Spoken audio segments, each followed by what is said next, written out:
नमस्कार. मी प्राध्यापक विशाल गरड, डॉक्टर चंद्रभानू सोनवणे कनिष्ठ महाविद्यालय उखडगाव. नुकताच नीट 2026चा निकाल लागला आणि या निकालामध्ये नेहमीप्रमाणे आमच्या कॉलेजच्या बऱ्याच विद्यार्थ्यांनी दैदिप्यमान यश मिळवलं. त्यापैकीच एक आमच्या कॉलेजचा माजी विद्यार्थी स्वराज थोरात आणि तो आज आपल्यासोबत आहे. नेहमीप्रमाणे जो आपला कोणी टॉपर असतो तर त्याच्यासोबत आपण टॉपर स्टॉक हा प्रोग्राम राबवतो. आज तो पेढी घेऊन आला होता खास एवढ्या आनंदानं आणि 602 मार्क पाडल्याचा आनंद त्याच्यासोबत, आमच्या संस्थेसोबत, त्याच्या सर्व कुटुंबियांना आहे, त्याच्या सर्व मित्रांना आहे. तर आपण जाणून घेऊया की नीटमध्ये 602 मार्काचा टप्पा त्यानं कसा पार केला आणि याच्यामध्ये कॉलेज म्हणून, प्राध्यापक म्हणून आमची त्याला कशी मदत झाली किंवा मग त्याचं जे हार्डवर्क आहे ते कशा पद्धतीनं त्यानं केलं याच्याबद्दल आपण जाणून घेऊया. सर्वप्रथम तुझं स्वागत आहे स्वराज. आणि तू एवढ्या सगळ्या कष्टातून, एवढ्या जिद्दीनं, मेहनतीनं 602 मार्काचा टप्पा पार केला, त्याबद्दल तुझं मनापासून अभिनंदन आहे. तर आता तू 2 वर्ष आपल्याकडे होता आणि आपली सगळी सिस्टीम तुला माहिती आहे, परंतु जे काही बघणारे आपले नवोदित विद्यार्थी आहेत त्यांना ह्यातून काहीतरी इन्स्पिरेशन मिळावं या उद्देशाने आपण टॉपर स्टॉक करतो. तर मला एकत्रित सांग, तुझी पूर्ण 2 वर्षाची तयारी आपल्या कॅम्पसमध्ये या नीटसाठी कशी राहिली? सर्वप्रथम मी जेव्हा इथं आलो तेव्हापर्यंत मी आधी काहीच हुशार नव्हतो. जेव्हा इथं आलो तेव्हा 11वीत मला कळलं की पुढं काय असतं, नीट जे काय असते. मग मी पहिल्यांदा, मला सायन्समध्ये 10वीला काहीच मार्क नाही, म्हणजे 76 मार्क होते. मराठीतून होतो, मराठी माध्यम होतं आमचं. मग पुढं सायन्स काय आहे, म्हणजे सायन्सची म्हणजे लेवल कशी असते हे काहीच माहीत नव्हतं. मग इथं आल्यावर हळूहळू कळायला लागलं, मग हळूहळू मार्क पडायला लागले, हळूहळू मार्क वाढायला लागले. 11वी 12वी इथं एकदम अतिशय उत्कृष्ट झाली. सगळ्या सरांनी, सगळ्या ऑल फिजिक्स, केमिस्ट्री, बायो सगळ्या सरांनी सगळं ऑल म्हणजे डिफिकल्टी लेवल असणारे असे सिम्पल टू डिफिकल्ट सगळे क्वेश्चन कसे सोडवायचे सगळे ऑल क्लिअर करून घेतले. प्रत्येक टॉपिक वाईज सगळं क्लिअर करून घेतलं. अतिशय उत्तम पद्धतीने आम्हाला हे केलं, मार्गदर्शन केलं सगळ्या सरांनी. बरोबर. आणि आता जसं की माहिती आहे तुला, आपलं रेसिडेन्शियल स्कूल आहे. बाहेर गेलं तर डे स्कूल असतात, तेवढ्यापुरतं शिकवतात आणि त्याच्यानंतर मुलं घरी जातात. तर आपल्याकडे तसला विषय नाही. आपण रात्री 12 पर्यंत स्टडीला विद्यार्थी इथंच त्यांच्याकडून अभ्यास करून घेतो. तर जे आपण स्टडी हावर असतो संध्याकाळी, आपण 12 पर्यंत तुम्हाला इथंच थांबवतो आणि त्या रात्री 12 वाजेपर्यंत सुद्धा आपले सगळे प्राध्यापक इथं डाऊट क्लिअर करायला वगैरे इथं असतात. तर त्या गोष्टीचा कसा फायदा झाला? कुठलं म्हणजे कधी पण तुम्हाला डाऊट पडला तर 11 ते 12 म्हणजे कधी पण 12 वाजता असू द्या, कधी पण तुम्हाला डाऊट सॉल्व करायला सर्व प्राध्यापक असतात इथं. असं म्हणजे प्राध्यापक म्हणजे असं एकदम फ्रीली बोलतात, म्हणजे कसं सगळ्यांना म्हणजे असं फ्रीली बोलून म्हणजे त्याचं काय अटॅचमेंट असतं विद्यार्थ्यांसोबत, त्याची काय म्हणजे त्याची अडचण काय नेमकी हे जाणून घेतात सगळं. त्यानुसार मग ती डाऊट त्याचा सॉल्व करतात सगळं. आता नीट सारखी परीक्षा म्हटलं की एक अवघड परीक्षा आहे, खूप टफ परीक्षा असते, त्याचा अभ्यासक्रम एवढा मोठा आहे. तर आता तू तर मराठी मीडियमचा असताना सुद्धा एवढा चांगला रिझल्ट मिळवला. तर आपल्याकडे सगळ्याच मीडियममधून विद्यार्थी येतात. तर आता जे नव्यानं मराठी मीडियममधून नीट क्रॅक करू पाहतात, तर ह्या विद्यार्थ्यांना तू काय सांगशील? मराठी आधी तुम्ही इंग्लिश पक्की इथं आले होतेच. इंग्लिश म्हणजे इथं बायो असा एकमेव सब्जेक्ट आहे ज्याला तुम्हाला इंग्लिश लागतेच, इंग्लिश लँग्वेज लागते. इंग्लिश लँग्वेज परफेक्ट लागते तुम्हाला. आता एक क्वेश्चन जर वाचला तर काही वेळेस मला पहिल्यांदा आलेला एक क्वेश्चन 2-3दा वाचायला लागत होतं, म्हणजे ती लँग्वेज कळत नव्हती. मग हळूहळू सर्व शिक्षकांनी ती मराठीत एक्सप्लेन केली सगळं. मराठीत हिंदी लँग्वेजमध्ये असो पण सर्व कळत होतं. राईट. मला महत्त्वानं आवर्जून सांगायचं आहे की सिलेबस शिकवत असताना आपले मोस्ट ऑफ द स्टुडंट्स हे मराठी बॅकग्राऊंडमधून येतात. जरी ते इंग्लिश मिडियम, सेमी इंग्लिश मिडियममध्ये शिकले असले तरीसुद्धा त्यांचं जे माध्यम आहे ते मराठीच बऱ्यापैकी असतं. आणि मग सराउंडिंग मराठी असल्यामुळं आमचे सगळे प्राध्यापक फिजिक्स, केमिस्ट्री, बायोलॉजी, मॅथ्स हे सगळे सिलेबस तर शिकवतात, परंतु तो सिलेबस शिकवत असताना, तो समजून सांगताना मराठीमध्ये सांगतात. तर याचा खूप मोठा प्रभाव हा विद्यार्थ्यावर पडतो. आणि ही अधोरेखित करण्यासारखी गोष्ट आहे की आज स्वराज थोरात सारखा हा विद्यार्थी, मराठी मीडियमचा विद्यार्थी आमचा 602 मार्क नीटला घेऊन टॉप करतो, हे त्याचंच उद्गोतक आहे मला असं वाटतं. बरोबर.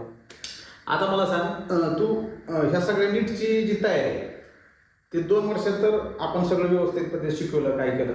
मागचा तुझा एक रिझल्ट थोडासा कमी आला होता, तर एक रिपीट केलं त्यानं. परंतु स्वतः त्यानं म्हणजे पर्सनली स्वतः सगळा अभ्यास करून त्यानं हे आता रिपीटमधून यश मिळवलं. तर ते करताना तू वैयक्तिक अभ्यास करताना तुला ह्या 2 वर्ष जे काही शिकवलं ह्याचा कसा फायदा झाला? 2 वर्ष जी शिकवलेले नोट्स काढलेल्या होत्या मी, हां. नोट्स काढून स्वतः नोट्स तू काढला? स्वतः नोट्स काढलेल्या. सर्व शिक्षकांनी असं शिकवलेलं की एकदम असं सोपं झालं होतं सगळं. हां. मग ती त्याच्या नोट्स काढून ठेवलेल्या होत्या, सगळ्या नोट्स एकदम प्रॉपर रिडिंग करून नोट्स वाचून सर्व शिक्षकांनी जी वह्या म्हणजे ती प्रत्येक टॉपिक जी एक्सप्लेन केलेला होता ती आधी मी मराठीत लिहिलेला होता. बरं. ती सगळं एकदम परफेक्ट अवगत झालं होतं मला. ती त्यानुसार परत क्वेश्चन प्रॅक्टिस केली, ती एकदम सोपं केलं. वा वा, ही मला खूप छान आवडलं तुझं की बघा विद्यार्थ्यांनो, जिथं आपल्याला आपल्या भाषेत जे कळतं ना ते दुसरं कोणत्याच भाषेत कळत नाही. तर स्वराजने म्हणजे प्राध्यापक शिकवत असताना त्याला जे काही समजायचं आहे तर ते तर मराठीतून लिहून घेतलं होतं चक्क, म्हणजे त्याच्या नोट्स स्वतः काढल्या होत्या. त्यामुळं प्रत्येक ज्या विद्यार्थ्याला घरगुती यश नीटमध्ये मिळवायचं आहे त्यानं फक्त इंग्लिश टू इंग्लिशच केलं पाहिजे असं काही नाही. पण आपण मराठीमध्ये सुद्धा जर आपल्याला समजण्यासारखं तिथं लिहून ठेवलं, स्वतःच्या तुमच्या नोट्स असल्या तर त्या पुढं वर्षभर तुम्हाला मदत करतात. त्यामुळेच स्वराजचा आज रिझल्ट आलेला आहे. स्वराज, आता आपलं जे कॉलेज आहे हे युनिक आहे. डॉक्टर चंद्रभानू सोनवणे कनिष्ठ महाविद्यालय, आपले संस्थाध्यक्ष संजीव कुमार सोनवणे सर यांनी एक खूप मोठं स्वप्न बघितलं होतं की अशा माळरानावर हे कॉलेज उभा करायचं की जिथं गोरगरिबाची पोरं गव्हर्नमेंट MBBS ला लागली पाहिजे. आणि ही जी त्यांचा उद्दिष्ट होतं, ध्येय होतं, ते दरवर्षी पूर्ण होताना दिसतंय. म्हणजे आपण भगवंत पवार आपला माजी विद्यार्थी तो बघतोय एम्सला लागला, त्याच्यानंतर एम्सला लागायची एक परंपरा सुरू झाली. आज 3-4 जण आपली एम्सला शिकतात. MBBSच्या क्षेत्रात महाराष्ट्रात असं कोणतंच वैद्यकीय महाविद्यालय नाही, कोणतंच भारी अभियांत्रिकी महाविद्यालय नाही जिथं डॉक्टर चंद्रभानू सोनवणे कनिष्ठ महाविद्यालयाचा विद्यार्थी नाही. त्यामुळं सोनवणे सरांनी ही जे संधी दिली, खरं तर आज त्यांनी जे हा वटवृक्ष उभा केला ह्याचा जो एक पान झालेला आहे, तर ह्या गोष्टीवर तू कसं पाहतो? म्हणजे सोनवणे सरांनी आता ही कॉलेज उभारली कसं, म्हणजे इथं असं कॉलेज आहे की बाहेरचा म्हणजे बाहेरचं डिस्ट्रॅक्शन अजिबात नाही. बरोबर. मोबाईलचा वापर नाही. इतर बाकीचं जे आता बाहेर प्रेम प्रकरण चालतं ते इथं काही चालण्याजोगं नाही. आणि आपल्याकडे दोन्ही म्हणजे मुलं मुली ह्यांचं पूर्ण सेपरेशन आहे. त्याच्यामुळं प्रेम प्रकरण ही नावाची गोष्टच नाही ह्या कॉलेजमध्ये. परत बाकीचं जी भांडणं पिणणं होतं ती नगण्य आहे. म्हणजे इथं तेवढंच हां. आणि मला सांग, तू इथं आपलं तर मोबाईल बंदी असलेला कॅम्पस आहे. जर तू बाहेर असला असता, तुझ्याकडे मोबाईल असला असता तर तुझा निकाल आला असता? नाही. मोबाईल म्हणजे ती कसं असतंय, एकदा आपण जर इंस्टा बघायचं म्हटलं तर रील्स असं स्क्रोल एकदा ती आपल्याला थांबू वाटत नाही, सारखं स्क्रोल करून ॲडिक्शन. बरोबर. म्हणजे ह्या गोष्टीचा फायदा झाला. आणि आमचं जे सोनवणे कॉलेज आहे उकडगावचं, ह्यानं जसं सांगितलं तसं की पूर्ण एक 500 एकरचा माळरान आहे असं. आणि या माळरानावर आमच्या एक 10 किलोमीटरच्या आसपास काहीच नाही, म्हणजे कोणती वस्ती नाही, काही नाही. आणि यामुळं आमचा विद्यार्थी कुठं बाहेर जायचं म्हटलं तरी त्याला कोणती संधी नसते. आणि बाहेरच्या आतमध्ये यायचं म्हटलं तरी पण तो सहजासहजी येऊ शकत नाही. आणि पूर्णपणे मोबाईल बंदी असणारा आमचा कॅम्पस आहे. 2 व्हीलर कोणत्याच विद्यार्थ्याला अलाउड नाही. ह्या गोष्टीचा खूप मोठा फायदा हा प्रत्येक विद्यार्थ्याला होतो, जसा स्वराजला सुद्धा झाला. स्वराज, बऱ्याच गप्पा मारल्या आपण.